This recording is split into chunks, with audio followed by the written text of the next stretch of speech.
আমৰ বতৰত যদি আমৰ এটা ৰেচিপি নবনাওঁ কেনেকৈ হ'ব নহয় জানো?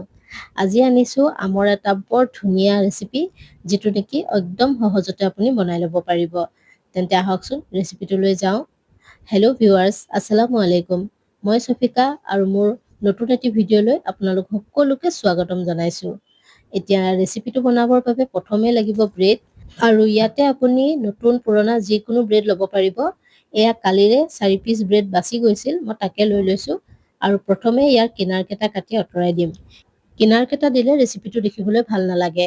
অৱশ্যে এই কিনাৰখিনি পেলাই নিদিওঁ, ইয়াৰে মই ব্ৰেড ক্ৰাম্বছ বনাই ৰাখি ল'ম। বা এই কিনাৰকেইটা দি বহুত অন্য নাস্তাও আপুনি বনাব পাৰে। যদি আপুনি জানিব বিচাৰে তেন্তে মোক কমেণ্ট কৰিব, মই নিশ্চয় ৰেচিপি লৈ আহিম। এতিয়া ব্ৰেডখিনি ছাইডত ৰাখি এটা পকা আম লৈ লৈছোঁ, আৰু আমটো কাটি মই ভিতৰৰ সকলো অংশখিনি মই উলিয়াই ল'ম। আপুনি যেনেকৈ ইচ্ছা তেনেকৈ আমখিনি কাটি উলিয়াই ল'ব পাৰে। মই এনেকৈ লৈছোঁ, এনেকেই মোৰ সহজ লাগে, আৰু গোটেইখিনি বৰ সহজতে এখন চামুচ দি আপুনি উলিয়াই ল'ব পাৰে।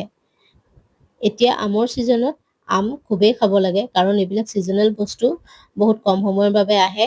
এনেকুৱাতে যদি খোৱা নাযায় তেন্তে বছৰটোৰ বাবে থাকি যায়।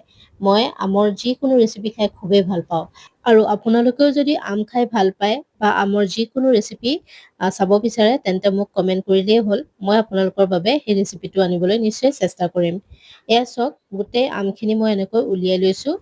গুটিটোত যিখিনি লাগি আছিল সেইখিনিও উলিয়াই লৈছোঁ, আৰু এনেকৈ আমখিনি ৰেডি কৰি মই এক চাইডত ৰাখি দিম। এতিয়া গেছত এটা পেন পাতিছোঁ, আপুনি কাঢ়াই ল'ব পাৰে। ইয়াতে 1 কাপ মই ফুল ক্ৰীম গাখীৰ দি দিছোঁ। যিকোনো ব্ৰেণ্ডৰ গাখীৰ আপুনি ল'ব পাৰে। 2টা ইলাচি মই ইয়াতে দি দিছোঁ, আৰু লগতে 3 টেবুল চামুচমান মই ইয়াতে চেনি দিছোঁ।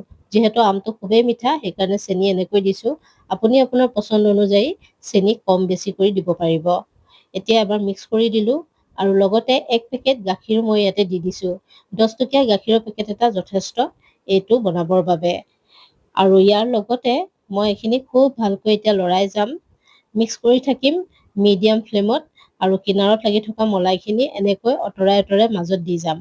এনেকৈ কৰিলে গাখীৰখিনি একদম ধুনীয়াকৈ ডাঠ হৈ আহিব। আৰু অকণমান পিছতেই ইয়াত এতিয়া চাওক এইখিনি অকণমান ডাঠ হৈ গ'ল। এতিয়া মই ইয়াতে দি দিম 3 পিচ ব্ৰেড। মই 4 পিচ ব্ৰেড কাটি লৈছিলোঁ, কিন্তু ইয়াত মই এতিয়া 3 পিচেই দিম। 3 পিচ যথেষ্ট হ'ব, সেইবাবে 3 পিচেই দিছোঁ। আৰু ব্ৰেডখিনি দি খুব ভালকৈ ইয়াক মই মিক্স কৰিম। এনেকৈ চামুচ দি অকণমান দবাই দিলেই ব্ৰেডখিনি খুব ধুনীয়াকৈ কোমল হৈ যাব। ব্ৰেডক গলি যাবলৈ বেছি টাইম নালাগে, একদম কম সময়তে মিলি যায়। গতিকে এনেকৈ হেঁচি হেঁচি মিক্স কৰি যাম। আৰু চাব লাহে লাহে এইখিনি বহুতেই ডাঠ হৈ যাব। এইখিনি মিক্স কৰিবৰ কাৰণে আপুনি ইচ্ছা কৰিলে এনেকুৱা হেণ্ড বিটাৰ দিও মিক্স কৰিব পাৰে। এনেকৈ কৰিলে খুব সোনকালে ব্ৰেডখিনি মিলি যাব। এয়া চাওক, খুব সহজতে এইখিনি মিক্স হৈ যায়। গতিকে যেনেকৈ সুবিধা হয় তেনেকৈ আপুনি ৰেডি কৰি ল'ব পাৰিব। এয়া চাওক, মিক্স কৰোঁতে কৰোঁতে এইখিনি এতিয়া যথেষ্ট মানে ডাঠ হৈ গৈছে। এতিয়া মই গেছৰ ফ্লেমটো অফ কৰি দিম, আৰু এইখিনি অকণমান ঠাণ্ডা হ'বলৈ দিম। আৰু 5 মিনিটৰ পাছত এয়া চাওক, এই কাটি ৰখা আমখিনি মই এটা জাৰত ঢালি দিম। আৰু লগতে যিখিনি মই ব্ৰেডৰ বেটাৰ ৰেডি কৰিছিলোঁ সেইখিনি মই ফেনৰ তলত থৈ অকণমান ঠাণ্ডা কৰি ল'লোঁ। সেইখিনিও গোটেইখিনি মই ইয়াতে ঢালি দিম। এয়া চাওক, গোটেইখিনি ঢালি দিছোঁ। এইখিনি এতিয়া অলপমান ডাঠ হৈ আছে, গতিকে ইয়াত মই আধা কাপমান গাখীৰ দি দিছোঁ। ঠাণ্ডা গাখীৰে হয়, গৰম কৰি ঠাণ্ডা কৰি ৰখা এনেকুৱা গাখীৰে আপুনি দিব। আৰু এতিয়া ঢাকনখন লগাই ভালকৈ এইখিনি আমি পিচি ল'ম। আৰু পিছাৰ পিছত চাওক, খুব ধুনীয়া এটা পিউৰি ৰেডি হৈ গৈছে। একদম ক্ৰীমৰ নিচিনা হৈছে, আৰু ইয়াত আমৰ কোনো ডাঙৰ টুকুৰা নাই। এতিয়া এইখিনি আমি ফ্ৰিজাৰত ৰাখিম। ৰাখিবৰ বাবে যিকোনো আপুনি টিফিন বা বাউল ল'ব পাৰে, বা যিয়ে আপোনাৰ ওচৰত আছে। মই এটা কণ্টেইনাৰ লৈছোঁ, ইয়াতে মই এই গোটেইখিনি ঢালি দিম। আপুনি ইচ্ছা কৰিলে চাকনিৰে চাকিও দিব পাৰে, যদি কিবা ডাঙৰ টুকুৰা থাকে ওলাই যাব। তো মোৰ চকাৰ প্ৰয়োজন নহ'ল, যিহেতু মই খুব ভালকৈ এইখিনি মিক্সিত পিহি লৈছোঁ। গতিকে এনেকৈ এইখিনি মই ইয়াতে ঢালি দিলোঁ। এবাৰ দুবাৰ টেপ কৰি দিব যাতে ভিতৰত কোনো ধৰণৰ বতাহ নোসোমায়। আৰু তাৰপিছত কাটি ৰখা অকণমান আম ওপৰত মই দি দিছোঁ, কাৰণ যেতিয়া আমি এইটো খাম তেতিয়া মাজে মাজে যদি আমৰ সৰু সৰু টুকুৰা মুখত আহে খুবেই ভাল লাগিব। এয়া চাওক, এনেকৈ মই দি দিছোঁ, আৰু কেইটুকুৰামান মই বেলেগে ৰাখি দিছোঁ, সেয়া মই পাছত দিম। এতিয়াই ঢাকনখন লগাই এইখিনিক আমি 5ৰ পৰা 6 ঘণ্টালৈকে ফ্ৰিজত ৰাখি দিম। আৰু এয়া চাওক, 5 ঘণ্টা হৈ গৈছে, মই ফ্ৰিজৰ পৰা উলিয়াই লৈছোঁ। ঢাকনখন খুলি আপোনাক দেখাওঁ চাওক কিমান ধুনীয়া হৈছে দেখিবলৈ আৰু খাবলৈও ইমান বেছি টেষ্টি হৈছে। আপুনি যেতিয়ালৈকে এবাৰ বনাই নাখায় আপোনাৰ বিশ্বাসেই নহ'ব। গতিকে গৰম দিন হয়, ল'ৰা ছোৱালীও যিহেতু স্কুল বন্ধ দিছে, ঘৰত আছে, আপুনি এই ৰেচিপিটো নিশ্চয় এবাৰ বনাব আৰু সকলোকে খুৱাব। চাবচোন সকলোৱে আপোনাৰ প্ৰশংসা কৰিব।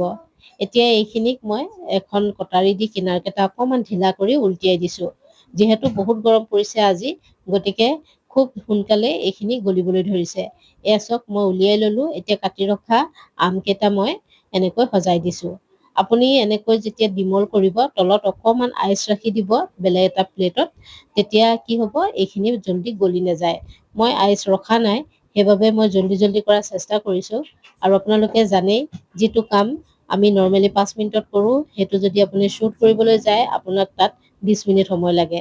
গতিকে এইখিনি কৰোঁতেই মোৰ এই আইচক্ৰীমটো অকণমান গলি যাবই ধৰিছে। এতিয়া ইয়াৰ পিচবিলাক উলিয়াই ল'ম। আপুনি নিজৰ পচন্দ মতে যেনেকৈ ইচ্ছা তেনেকৈ কাটি ল'ব পাৰে। মই এনেকৈ কাটি দিছোঁ আৰু চাওকচোন কেনেকৈ এইখিনি মানে হেৰি হৈ গৈছে, গলি গৈছে। কিন্তু উপায় নাই, মই এনেকৈ আপোনাক দেখুৱাই দিছোঁ। বিশ্বাস কৰক, খাবলৈ বহুত বেছি টেষ্টি হৈছে। গতিকে প্লিজ ৰেচিপিটো এবাৰ নিশ্চয় বনাব আৰু কমেণ্ট কৰিবলৈ নাপাহৰিব ৰেচিপিটো কেনেকুৱা লাগিল। লগতে ভিডিঅ'টো যদি ভাল লাগিছে এটা লাইক নিশ্চয় দিব। তেন্তে আজিলৈ ইমানতে সামৰিছোঁ। ভিডিঅ'টো সম্পূৰ্ণ চোৱাৰ বাবে আপোনালৈ থাকিল বহুত বহুত ধন্যবাদ।